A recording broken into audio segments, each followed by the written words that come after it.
అతనికి ఇద్దరు భార్యలు. కట్టుకున్న భార్యలే అతన్ని అత్యంత దారుణంగా హత్య చేసినటువంటి ఘటన నిజామాబాద్ జిల్లాలో చోటు చేసుకుంది.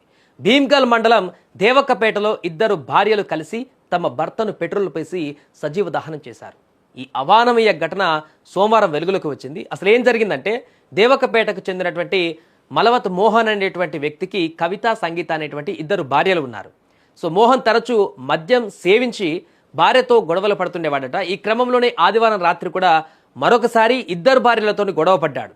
ఇక భరించలేక ఓపిక నశించినటువంటి ఆ భార్యలు ఇద్దరు కూడా ఇక భర్తను అంతం చేయాలని చెప్పేసి అనుకున్నారు. ఇక భర్త పీడ వదిలించుకోవాలనుకున్నారు. ఇక చేసేదేం లేక అలసిపోయినటువంటి వారిద్దరూ కుర్చీ మీద కూర్చోబెట్టి పెట్రోల్ పోసి నిప్పంటించి తగలబెట్టేశారు.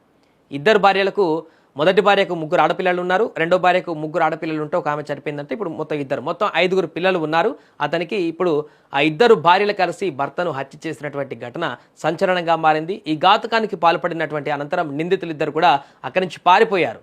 మృతుడి సోదరుడు ఎవరైతే ఉన్నారో ఆయన ఇచ్చినటువంటి ఫిర్యాదు మేరకు పోలీసులు కేసు నమోదు చేసి దర్యాప్తు చేస్తున్నారు. గాలింపు చర్యలు కూడా చేపట్టారు. ఈ ఘటన స్థానికంగా ఒక్కసారిగా కలకలం రేపింది.